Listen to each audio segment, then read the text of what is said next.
మాతృదేవోభవ. ఒకటి ఒక్కొక్కటి ఒక్కటని ఓపికగా 100 కోరికల్ ప్రకటన చేయు నన్నుగని బంగారు తోటలలోన మల్లిజల్ వికసితమైన రీతి మురిపెమ్ముగన వెడు తల్లి.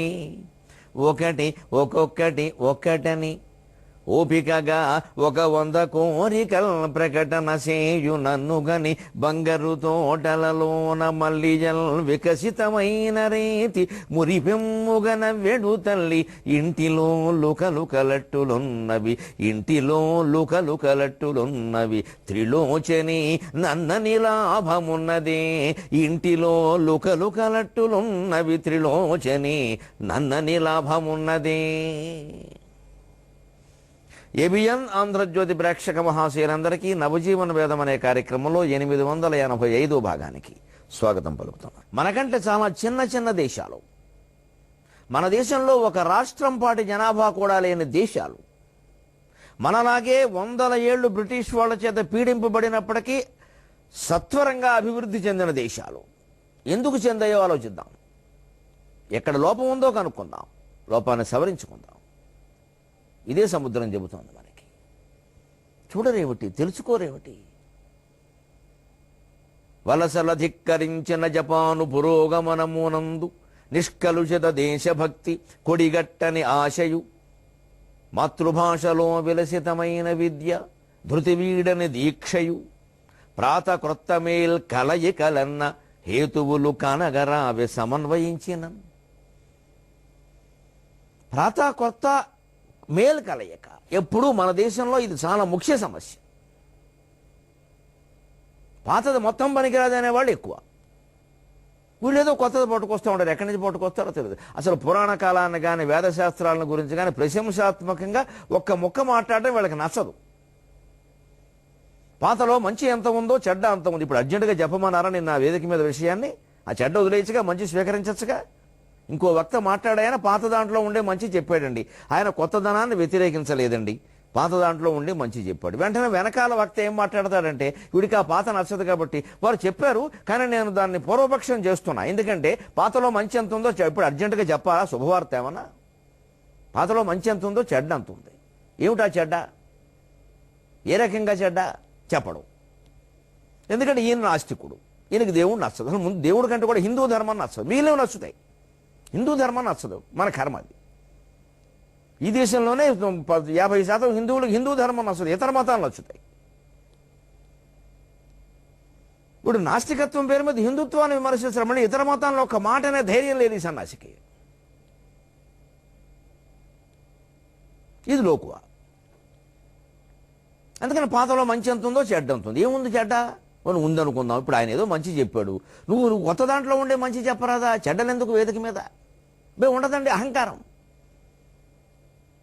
ఇక్కడ ఈ మేధావిగా మాట్లాడేవాడికి వీడు ఒక్కడే మేధావి, ఇంకెవడో ఉండకూడదు. వెంటనే ఖండించడం దాన్ని. అప్పుడు జనం ఎవరుకుంటారు? ఇదేమిటిది? ఓ ఇద్దరు మనుషులు పిలిచాం, ఇద్దరు చెరో రకంగా మాట్లాడితే మన పరిస్థితి ఏంటి? ఇదండి దేశంలో జరుగుతున్నది. వీళ్ళు మేధావులా? కనీసం వేదిక మీద ఆయన ఏదో మాట్లాడాడు, మనం ఖండించొద్దు. కానీ జనం తీసుకుంటే మనం చెప్పేది మనం చెబుదాం, ఆ జోలికి వెళ్లకుండా మనం చెబుదాం అని లేదా? అక్కడే ఖండించాలా? మాకు సాహిత్య సభల్లో జరుగుతూ ఉంటుంది. నేను పేర్లు చెప్పను కానీ వెనక కొంతమంది ఉండేవారు. ఆ పుస్తకావిష్కరణ సభలో ఆ కవిని ఆ పుస్తకంలో పెట్టి తిట్టడం. వాడు చచ్చిపోద్దా ఇంకోవాడు? ఏదో అక్కడికి ఇవాళ కవులే సొంత ఖర్చులు పెట్టుకుని పుస్తకావిష్కరణ చేయించుకుంటున్నారు. ఎవరు ఏమి దానికి ఏమి ఖర్చులు పెట్టుకునే వాళ్ళు కూడా ఎవరు లేరు. పాపం వాళ్ళే పడతారు, ఏదో వాళ్ళే చేయించుకుంటారు, వాళ్ళే ఆవిష్కరణ సభ పెట్టుకుంటారు, మా బోటికి వాళ్ళ పిలుస్తారు, మాకేవో గౌరవాలు చేస్తారు. వాళ్ళు ఇంత చేస్తే ఈ ముఖ్య అతిథో ఆ వక్తో అందులో లోపాలు చెప్పడం అక్కడ వేదిక మీద. లోపాలు వెనకాల చెప్పకూడదా? మంచి ఉంటే మైకులో చెప్పమన్నారు, చెడు ఉంటే చెవులో చెప్పమన్నారు.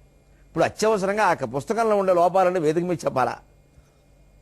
ఇక్కడికి ఈయన ప్రజ్ఞ, ఈయన మహాపండితుడు, ఈయన అలా ఒప్పేసుకుంటే ఈయన పండితుడు కాదని అనుకుంటారేమో. ఇది అహంకారం. ఇక్కడ ఈ అహం అనే దానికి మందు వేయగలిగితే సగం దేశం బాగుపడితే. అహంలోనే సగం ఉంది, సగం ఏడు మొత్తం ఉంది.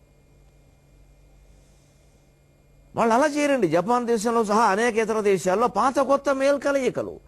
పచ్చి కమ్యూనిస్టు దేశాలుగా ఉన్న చైనాలో కూడా పాత విషయాల్లో మంచిని గ్రహిస్తున్నారు వాళ్ళు. అసలు చైనా పూర్వ జాతీయుల కావ్యాలు ప్రబంధాలు కమ్యూనిజానికి బాగా వ్యతిరేకమైన వాటిని పునర్ముద్రించడానికి వాటిని చదవడానికి చాలా అవకాశాలు కమ్యూనిస్టు ప్రభుత్వం కూడా కల్పించింది. అది మన జాతి చరిత్ర. అందులో ఏదో ఉండొచ్చు, లోపం ఉండొచ్చు, గుణం ఉండొచ్చు, కానీ పిల్లలు తెలుసుకోవాలి. ఇవాళ పూర్వరాజుల చరిత్రలేవి పాఠాల్లో లేవు. ఉండకూడదు, ప్రమాదం. వారికి నచ్చదు, వీరికి నచ్చదు. అసలు ఈ ముందు వీడికి నచ్చదే మాట్లాడేవాడికి, వీడు హిందువే. మళ్ళీ నచ్చుతుందో నచ్చదో ముందు జరిగింది ఇదే అని పెట్టడానికే. వాస్తవంగా పెట్టండి. నచ్చుతుందో నచ్చదో పిల్లలు చూసుకుంటారు. అబ్బాయి వాడు మా మతం వాడు కాబట్టి వాడి గురించి మీరు వ్యతిరేకంగా ఒక్క మాట కూడా. దేశంలో గూండాలకు కూడా వ్యతిరేకంగా మాట్లాడడానికి వీల్లేదండి. గూండాలను కూడా శ్రీరామచంద్రమూర్తి కింద చిత్రించి సినిమాలు తీయాలి, లేకపోతే అదో గొడవ. అబ్బాయి ఏమి అనడానికి వీళ్ళ మరి వారిలో గూండాయిజం లేకపోతే అవన్నీ జరిగేవి కాదు. అసలు జరిగే వాస్తవం. కానీ ఇవాళ వారి వెనకాల ఓ కులమో, ఓ మతమో, ఓ ముఠా తయారవుతుంది. ఈ ముఠా మొత్తం వ్యతిరేకిస్తుంది. ఈ ముఠా రాజకీయాలే మొత్తం దేశం అంతా. ఒళ్ళు మండిన వాడికి ఏమిటి అంటామండి. ఎంతమందిని చంపేస్తారో చంపేయండి. చచ్చిపోవడం సుఖం ఈ దేశంలో ఉండడం కంటే. ఇంత కుళ్ళిపోయి కులాల పేరు మీద, వర్గాల పేరు మీద, ముఠాల పేరు మీద చీలిపోయి గోండాలను కూడా విగ్రహాలు పెట్టి పూజించే దేశంలో చచ్చిపోవడమే మంచిది. ఎందుకంటే వాడు గుండాయో ఏమిటో మాకు అనవసరం. మా కులం అంతే, మా శాఖ, మా ఊరు, మా చుట్టం, ఏదో ఒకటి, ఏదో మా మతం. ఇంతేగాని ధర్మం అధర్మం మనకు అక్కర్లేదు. న్యాయం అన్యాయం అంతకంటే అక్కర్లేదు. మంచి చెడ్డ అసలు అక్కర్లేదు. మావాడా కాదా? ఈ లెక్కన మావాడు కానివాడేవాడు ఎక్కడి నుంచి బాగుపడుతుంది? విదేశాల్లో ఎక్కడైనా చూడండి మీరు, ఎన్ని రకాల జంక్షన్లు ఉంటాయి, ఎక్కడ విగ్రహాలు ఉండవండి. ఊరికి సంతు ఉంటే చాలు విగ్రహమే. పక్క నుంచి వెళ్ళలేక చచ్చిపోతున్నారు జనం. అందరూ నాయకులే, ఎవరిని ఏమనడానికి వీల్లేదు. ఇక దానికి కాలో చేయో ఎవడో కోపం వచ్చి ఒకడు వెరగొడతాడు, దాని మీద పెద్ద గొడవ. పోలీసులు ఈ సరిపోతుంది. ఇక్కడ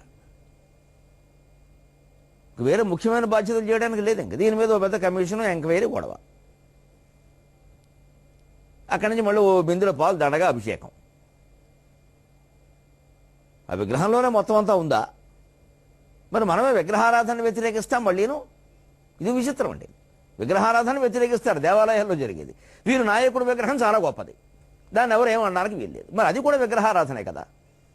ఆ నాయకుడు ఆశయాలు వీరికి అక్కర్లేదు, దేవుడు ఆశయాలు వీరికి అక్కర్లేదు. అంతా మూర్ఖులే. ఎవరికి కావాల్సింది బొమ్మలు అంతే. ఆ బొమ్మలను ఎవరేమనడానికి వీల్లేదు.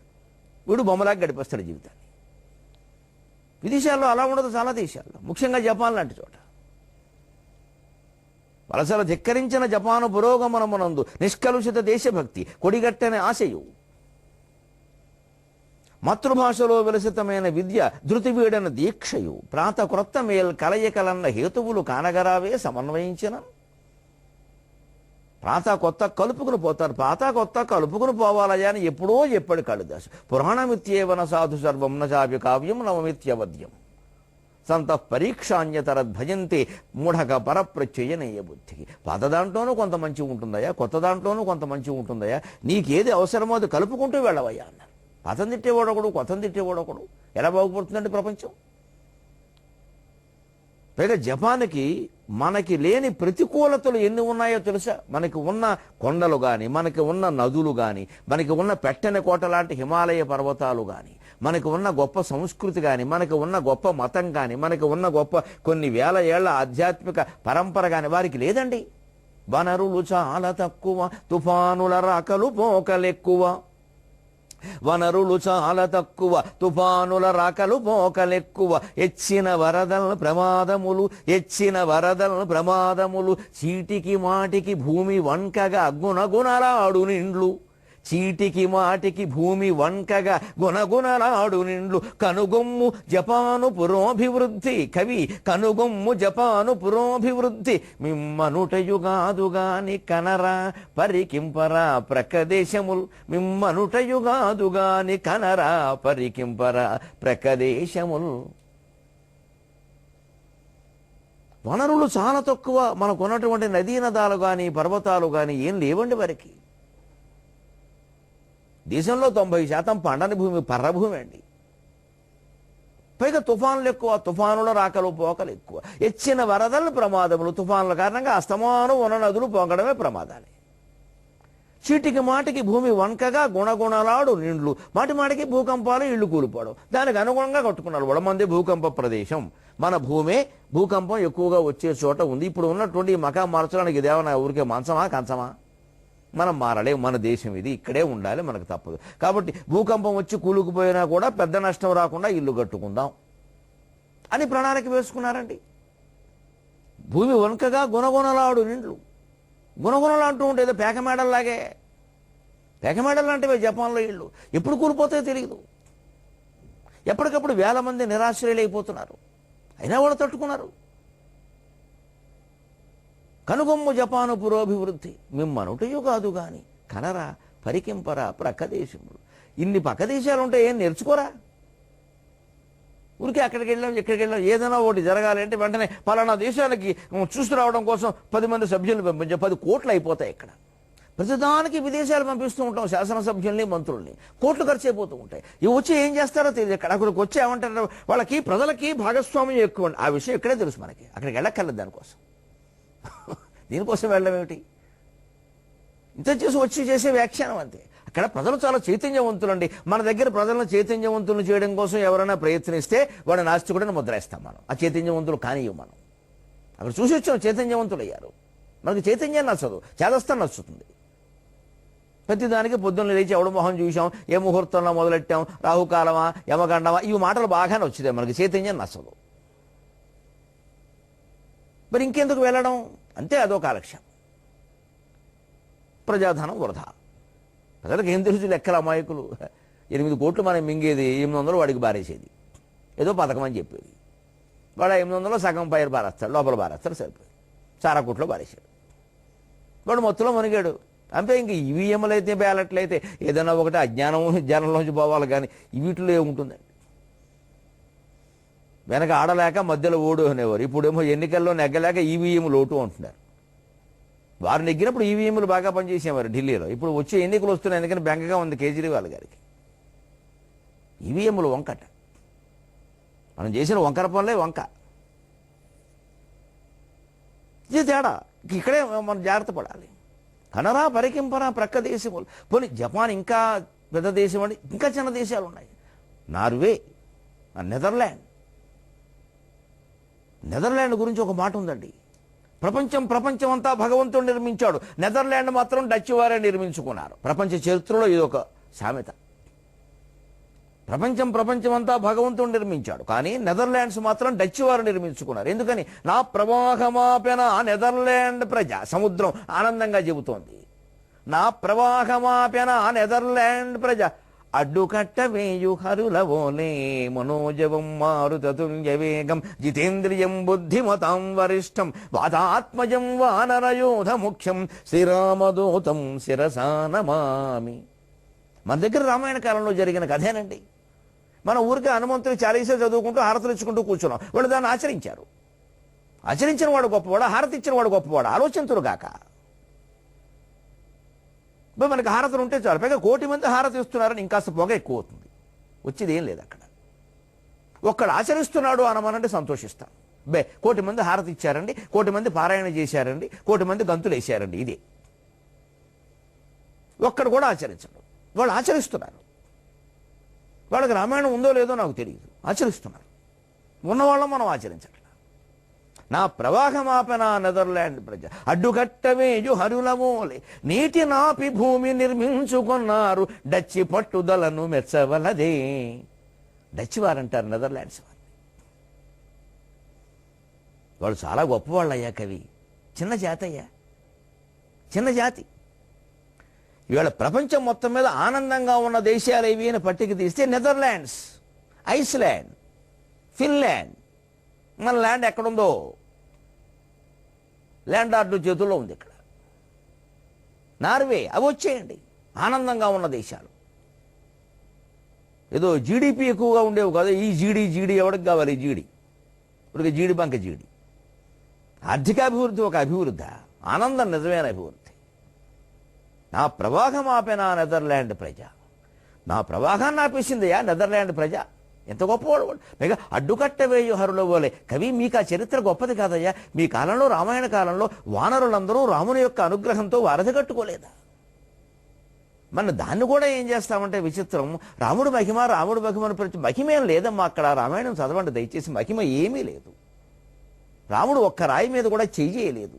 పైగా రామ అని రాసి, ఇది పచ్చి అబద్ధం. ఎక్కడా రామాయణంలో లేదు. ఒక్క రాతి మీద కూడా రామ అనే నామం రాయలేదు. నన్ను మన్నించురుగాక. మీరు తిట్టినా మంచిదే, వాస్తవం తెలుసుకోండి. రాముడి మహిమ ఏమీ లేదు. వానరుల శ్రమే ఉంది అక్కడ. ఒక ఐడియాలజీ ఉంది, ఒక ఇంజనీరింగ్ ఉంది, ఒక నిర్మాణ శాస్త్రం ఉంది. It is science and technology, not religion. English మాట్లాడినందుకు మన్నించండి, నాకు కోపం వచ్చింది. కోపం వస్తే ఇంగ్లీష్ మాట్లాడతాను. అరే పక్కా శాస్త్రం అది, దాన్ని పట్టుకుని మతం చేసేసారు. రాముడు మహిమ అనేవాడు ఒకడు. రామానుగ్రహం లేకపోతే ఇది జరుగుతుందా? ఆయన కట్టుకోవచ్చు కదా, వీళ్ళందరూ ఎందుకు? ఆయన మహిమతో ఆయన కట్టుకోవచ్చు కదా, వీళ్ళందరూ ఎందుకండి? ఆశ్రయించాడు ఆయన, వాళ్ళు వచ్చారు, స్నేహం చేశాడు, ఒక ప్రేరణ పొందారు, వాళ్ళు కట్టారు, రాయి జోడించారు, మధ్యలో అతిగారు. ఆ రాళ్ళు ఎప్పటికున్నాయి? రామసేతు నిర్మాణం రాళ్ళు ఎప్పటికున్నాయి? నలుడు నీలుడు అనే ఇద్దరు ఇంజనీర్లు ఉన్నారని చెప్పారు అక్కడ. ఆ నిర్మాణం ఎప్పటికుంది? అది ఎలా కట్టారు? ఏం వాడారు? అసలు అది ఏమిటి? మానవ నిర్మితమా, పోనీ తపో నిర్మితమా? అది యంత్రమా, తంత్రమా, మంత్రమా? తెలుసుకుందామండి. ఒక మంత్రం అయితే మంత్రశక్తినే సాధిద్దాం, తంత్రం అయితే తంత్రం ద్వారానే సాధిద్దాం, యంత్రం అయితే యంత్రం ద్వారానే సాధిద్దాం. ఏది తెలుసుకోవడం మానేసి రాముడు మహిమ అంతే. ప్రతి రాయి మీద రామ రాశారు. ఇంకా విచిత్రమైన కథలు కూడా పుట్టాయి. ఆశ్చర్యపోయాను నేను, ఎంత అజ్ఞానం అని. వానరులందరూ రామ అని చెప్పి రాళ్ళు వేశాట. రాముడు కూడా సరదాగా నేను కూడా 2 రాళ్ళు వేద్దాం అనిపించిందిట. ఓ రాయి వేసాట, అది మునిగిందిట. మిగిలినవన్నీ తేలాడు. ఎందుకు ఆయన రామ అనలేదుట. రాముడు రామ అనాలా? ఎంత అజ్ఞానం అండి. ఈ అజ్ఞానం ప్రచారం చేస్తున్న వాళ్ళకి నమస్కారం. రాముడు రామ అనాలా? అనకపోతే ఆయన రాముడు గాడా? రాముడి కంటే రామనామం గొప్పది. ఎంత అజ్ఞానమో, భయంకర జ్ఞానం. రాముడు లేకపోతే రామనామానికి ఆ శక్తి ఎక్కడది అసలు? రాముడు చరిత్రను బట్టి రామనామం గొప్పది. గాంధీ గారి పేరు గొప్పదా, గాంధీ చరిత్ర గొప్పదా? దయచేసి ఆలోచించండి. గాంధీ గారి పేరు గొప్పదా, గాంధీ చరిత్ర గొప్పదా? మనం చదవాల్సిన చరిత్రన అదే గాంధీ నమః 100 సార్లు చదివితే మాత్రం గాంధీలో అవుతామా, భ్రాంతి మాంతామా? రామాయణ అంతేనండి. రామానమని చెప్పేవాడే కానీ రాముడిలా ఉండమని చెప్పడే. వీడు ఉండడు, ఉండమని చెప్పడు. రామ అంటే చాలు. రామ అనకుండా రాయేశాట, అందుకని మునిగిందిట. అదా రామాయణం నుంచి మనం నేర్చుకోవాల్సింది. అసలు రాళ్ళు రాముడు వేయలేదు, వానరులు వేశారు. పోనీ ఆయన కూడా ఏమైనా సాయం చేశాడు, ఆయన పని ఆయన చేయకుండా ఉంటాడా? అందులో ఎక్కడ ఒక్కదాని మీద రామ అని రాసినట్టుగా వాల్మీకి చెప్పాల. ఈ గీల్మీకిలు ఎలా చెబుతున్నారండి అసలు ఈ మాటలు? చదవకుండా, ఉన్నది చెప్పకుండా. నేను అందుకే మొత్తుకుండా మూల గ్రంథాలు చదవండి, జాతికి చైతన్యవంతం కావాలంటే మూల గ్రంథాలు చదవాల్సిందే. మేము చెప్పే నమ్మద్దమా నాతో సహా మీరు మూల గ్రంథాలు చదవండి. మీరు చదవండి, మీ జీవితానికి మీరు బాధ్యత వహించండి. మా కాళ్ళ మీద పడకండి, మీరు బాధ్యత వహించండి. ఈ జాతి ఏమిటో, ఈ జాతి సత్తా ఏమిటో, ఈ ఉపనిషత్ జాతి యొక్క అపూర్వ రహస్యాలు ఏమిటో మీరు చదివితే తెలుస్తాయి. మీరు అజ్ఞానులు కాదు, మీరు అందరూ జ్ఞానులే. మీరు చదవండి. ఎవడో చెప్పేది నమ్ముతూ కూర్చోద్ది. ఇక్కడ రంజు కొట్టేలా చాలా కథలు చెప్తారు ఇక్కడ, మన జనాన్ని మాయలో పడేయడానికి. పూర్తిగా ఇంజనీరింగ్ అది. అది మనం ఆధారంగా తీసుకోలేకపోయాం. ఎప్పటికీ ఓ నది నాపి రోడ్డు నిర్మిద్దామా, లేకపోతే ఓ సముద్రాన్ని వెనక్కి గెంటి మనం ఏమైనా భూమి నిర్మించుకోవాలి. మన పురాణాల్లో ఇంకా పరశురాముడు హాయిగా ఆయన మొత్తం భూమిని కశ్యపుడికి దానం ఇస్తే, నాకు దానం ఇచ్చావు కదా, నువ్వు చేసిన హింసాకాండ సామాన్యమైంది కాదు, నువ్వు నా భూమిలో ఉండడానికి వీల్లేదు అన్నాడు కశ్యపుడు. పరశురామ తత్వానికి స్వాగతం. పరశురాముడు అత్యవసరమై ఆనాటి పాలకుల దురహంకారం కారణంగా ఆయన ఉగ్రవాదాన్ని ఆశ్రయించినప్పటికీ ఆయన ఒక తపోమూర్తి. ఇంత జయించిన భూమిలో ఒక్క అంగుళం ఆయన అట్టి పెట్టుకోలే, దానం ఇచ్చేశాడు కశ్యపుడికి. అందుకే కశ్యపుడు అధీనంలోకి వెళ్ళిపోయింది మొత్తం. అందుకే భూమికి ఇప్పటికీ కాశ్యపి అని పేరు. ఆ కశ్యపుడు కూడా చాలా చిత్రంగా ఇంత భూమిని దానం తీసుకుని, నా భూమిలో నువ్వు ఉండడానికి వీల్లేదు, వెళ్ళిపోమన్నాడు. ఎందుకు అన్నాడు? అంత భూమిని ఆయన దానం తీసుకుని ఆయన వెళ్ళిపోమన్నాడు ఏమిటి? మనకు పైకి అన్యాయంగానే కనిపిస్తుంది, కానీ లోపల ఉద్దేశం ఏమిటంటే ఈ ఉగ్రవాదం ఇంకా ఈ భూమి మీద వ్యాపించడానికి వీల్లేదు, అది ఉద్దేశం. అక్కడ నీలాంటి వాడు మరొకటి ఉండదు. ఇక్కడ ఏదో చేసేవి అయిపోయింది, నీ అవసరం ఇది ఇక్కలాగా ఉంటే 10 మంది శిష్యులను పిలిచి ఇదే ఉపాయం చెబుతూ ఒక పెద్ద ఉగ్రవాద బృందం తయారవుతుంది ఇక్కడ. అదేదో కారణం అయిపోయింది, వదిలే, ఇంకా వెళ్ళిపో నువ్వు. అంత నిర్దాక్షిణ్యంగా ఉంటుందండి భారతీయ సాహిత్యం, భారతీయ ఋషిత్వం. కానీ పరశురాముడు కూడా ఎంత ఉన్నతుడంటే మంచిది అని ఒక చిరునవ్వు నవ్వాడు. ఆయనకి అర్థమైంది, మహానుభావుడు, ఆయనకు అర్థమైంది. సముద్ర తీరంలో కూర్చొని తపస్సు చేసి వరుణుణ్ణి చోటడిగి సముద్రాన్ని ముందుకు జరిపించి ఆ చోటు తీసుకున్నాడు. అదే కేరళ. కేరళ అలా ఏర్పడింది. అది పరశురామ క్షేత్రం. ఆ తపశ్శక్తి ఏమిటో పరిశోధన చేశాము మనం. ఎప్పుడూ ఈ సముద్రాన్ని జరపడం కానీ, నదులు జరపడం కానీ, ఆనకట్టలు కట్టడం కానీ ఏదైనా సరేనండి, శక్తి 3 విధాలుగా పనిచేస్తుంది.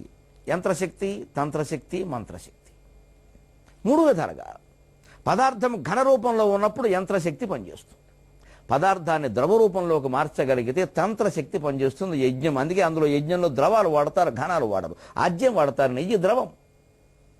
అదే పదార్థాన్ని ఆ ద్రవస్థితి నుంచి వాయుస్థితిలోకి మార్చగలిగితే మంత్రం పనిచేస్తుంది. ఎందుకంటే మంత్రం చెప్పినప్పుడు ప్రాణాయామానికి జోడిస్తారు. ప్రాణవాయువు ఉంది అక్కడ. అర్థమైపోలా.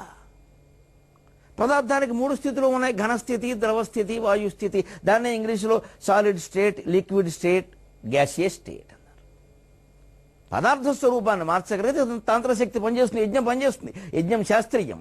యజ్ఞం మహిమ కాదు, మాయ కాదు, యజ్ఞం శాస్త్రీయం. ల్యాబొరేటరీ ప్రయోగశాలతో సహా యజ్ఞాన్ని నిరూపణ చేయొచ్చు. చేయవలసిన వాడు చేయాలి, చేయవలసిన పద్ధతిగా చేయాలి, చేయవలసిన స్థలంలో చేయాలి. నడు రోడ్డు మీద ఆర్టీసీ బస్ స్టాండ్లో యజ్ఞాలు చేసి కుదరదు. అలాగే తపస్సు చేయగలిగితే, పూర్తిగా మనస్సుని రద్దు చేసి, మనస్సును ఆలోచింపకుండా చూసి ఆత్మ మీద దృష్టి పెట్టగలిగితే, రాక్షసులకు రాక్షస కార్యాలు నెరవేరేయండి, దైవ కార్యాలు మనకి నెరవేరవా? అజ్ఞానం, ఆలోచన లేకపోవడం.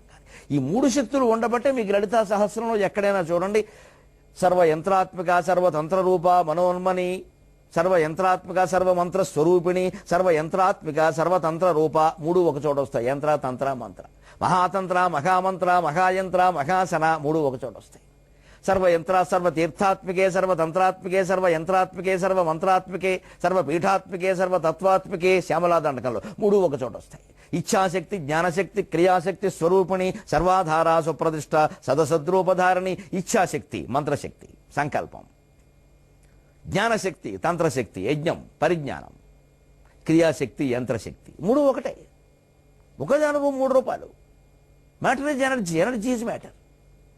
అది సైన్స్ ఒప్పుకున్న విషయం. అది అదే పరశురాముడు ఉపయోగించాడు తపశ్శక్తి. అదే యంత్రశక్తి ఉపయోగించారు నెదర్లాండ్ ప్రజ. యంత్రము లేదు, తంత్రము లేదు, మంత్రము లేదు. చదువుకుంటూ కూర్చున్నాం మనం ఇక్కడ. ప్రసాదాలు పెట్టుకుంటూ, నైవేద్యాలు పెట్టుకుంటూ. చదవగానే ఫలితం, చదవగానే ఫలితం ఏమిటంటే చదివింది ఆచరించాలి కదా. చదవగానే ఫలితం ఏమిటి? చదివితే ఫలితం బట్టి పట్టించాం. ఇంకో పత్రికలో చూస్తున్నారు కదా, 95% మంది ఇంజనీరింగ్ చదివిన వాళ్ళకి సాఫ్ట్వేర్ ఉద్యోగాలకి పనికిరారు. కనీసం ప్రోగ్రామింగ్ తెలియదు. 95%. ఎంత దారుణమైన వార్త. ఒక 15 ఏళ్లుగా ఈ రాష్ట్రాల్లో సాగిన క్రీడ ఉందే, విద్యా రాక్షస క్రీడ. ఫీజు రీఎంబర్స్మెంట్ పేరు మీద మొత్తం అవసరం లేని వాళ్ళందరికీ చదువులు చెప్పించి మొత్తం బయటపడిన విధానం ఏమిటంటే 95% పనికిరారు. ఏం చేసుకోవాలండి ఈ జాతిని? ఇప్పుడు చైన్ స్నాచింగ్ చేస్తూ ఉంటే ఈ జాతి ఏం చేసుకోవాలి? మీ అబ్బాయి మా అబ్బాయి భేదం లేకుండా అందరూ చెడిపోయారే. వీళ్ళందరూ ఏమైపోతారు? బట్టియం మగ పట్టించేశారు, మార్కులు తెప్పించేశారు, మార్కులు వేసేశారు. పిల్లల్నేమో వాటర్ ట్యాంక్ మీద నిలబెట్టారు, మాస్టర్ను సెప్టిక్ ట్యాంక్ మీద నిలబెట్టి ఫోటోలు వేశారు. ఆ కాలేజీలో మనం చేర్పించాం. మొత్తం వ్యవస్థ నాశనమైంది. ఎందుకని బట్టియం. అంతేగాని యంత్రం ఏమిటి, మంత్రం ఏమిటి, తంత్రం ఏమిటి అనే పరిశోధన జరిగిందా? ఊరికే యంత్రాత్మక, తంత్రాత్మకాన్ని బట్టి పట్టించారు. అది మళ్ళీ రాయించారు. మనది ఇప్పుడు పూజల పేరు మీద కూడా జరుగుతున్నది. విష్ణు సహస్రం బట్టి, లలితా సహస్రం బట్టి, 1,000,000 మంది బట్టి, 1,00,000 మంది బట్టి, 100 మంది బట్టి, మీరు రాబట్టి ఇది జరిగింది కాబట్టి. ఈ బట్టియే మొత్తం అంతా. అంతేగాని ఒక్క నామానికి అర్థం ఒకరికి తెలుసా? విశ్వం విష్ణువు అనే 2 నామాల అర్థం తెలిస్తే దేశంలో ఒక్క అత్యాచారం జరగదండి, ఒక్క అనాచారం జరగదండి. ఆ 2 నామాలు చాలండి. మనకు అర్థమైతే కదా. ఆచరణ కోసం, అర్థం కోసం ప్రయత్నం చేస్తే కదా. చదవడమే పుణ్యం అని చెప్పిన తర్వాత ఎందుకు అర్థం చేసుకుంటారండి? వినడమే పుణ్యం అని చెప్పిన తర్వాత విశేషాలు ఎవడికి కావాలండి? వింటే ఏమీ లేదు, చదివితే ఏమీ లేదు, నువ్వు ఆచరించాల్సిందే అని బద్దలు కూడా చెప్పవలసిందే. అలా చెప్తే ఆ ప్రవచనకర్తను మళ్ళీ పిలవరు. కానీ మరి నా కర్మ ఏమిటో నాకు అలాగే చెప్పాలనిపిస్తుంది. మళ్ళీ పిలవకపోయినా మంచిది. సత్యం చెప్పడం తప్ప నాకు ఇంకోటి చెప్పడం నాకు తెలియదు. మా అమ్మ పాల నిండా సత్యమే ఉంది. మా అమ్మ పాల నిండా సత్యమే ఉంది. నేను చదువుకున్న తెలుగు సాహిత్యం నిండా సత్యమే ఉంది. పాలవి ఇచ్చెను తెలుగు భారతిలో మురి పాలనిచ్చెను.